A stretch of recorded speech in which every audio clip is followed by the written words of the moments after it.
want to open an account with just 100 pesos, you definitely can with these RCBC accounts.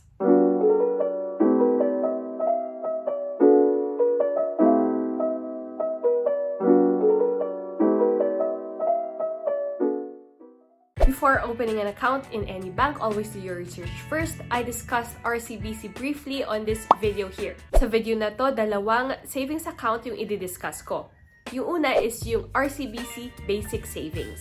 Perfect for people who doesn't have any existing RCBC bank account, walang government-issued ID, and has a low risk score. Ano nga bang ino-offer nitong account?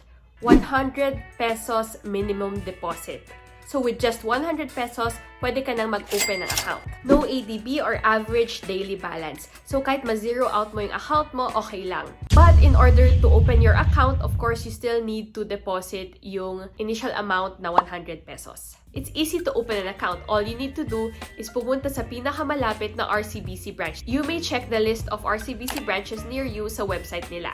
Sa ngayon, according to the customer support na nakausap ko, hindi pa sila nagpapa-online application kasi kailangan yung mag-manually fill up ng account opening form doon sa branch nila. So all you need to do is to fill up that form and bring a barangay certificate or a valid ID. This account comes with an ATM card which will be available in 5 to 7 days depending on your location, and i-deliver sa branch kung saan kayo nag-open ng account. Although sabi nung customer support na nakausap ko, possible daw na pwedeng i-deliver sa bahay nyo. It depends on the branch.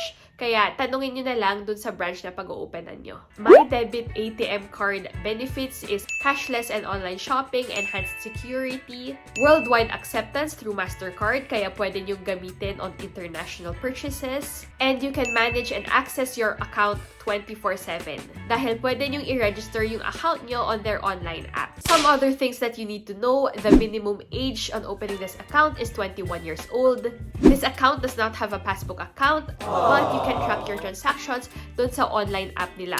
So, once you open an account, mag-register lang kayo dun. This account does not earn interest, and ang maximum deposit lang is 50,000 pesos. Charges and fees that you need to know of: early closing of your bank account is 500 pesos, and if you lose your ATM card, replacement fee is 150 pesos. Yung isang account naman is called the iSave account. So, this account, on the other hand, is perfect for people who wants to open a virtual savings account.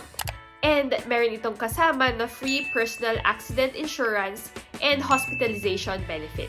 These insurances, by the way, are from Sun Life Grepa, so details such as yung amount and yung coverage are under them and not RCBC. The benefits of the account are walang minimum initial deposit. This account gives interest of 0.15% to 0.20%. Ang kailangan nyo lang is to retain a minimum balance of 5,000 pesos dun sa account nyo. This also has no ADB or average daily balance. Again, so kahit ma-zero out mo yung account, okay lang. It is a virtual savings account, kaya madali lang mag-open ng account dahil via online siya. So, very convenient for you, especially kung malayo sa inyo yung mga RCBC branches.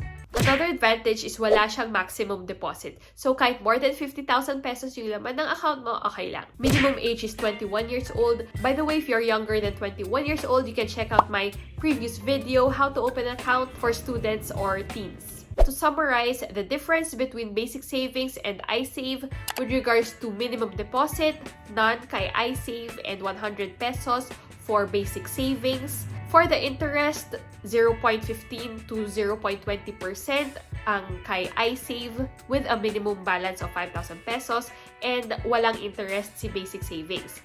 With regards to opening an account, pwedeng virtually kay iSave, but kailangan sa branch mismo for basic savings. Both has no required ADB or average daily balance. iSave has free personal accident insurance and free hospitalization benefit, while basic savings comes with an ATM. I'd appreciate it if you like this video, hit the subscribe button and the notification bell in order to be notified on more videos similar to these. Thank you guys, see you in the next video. Bye!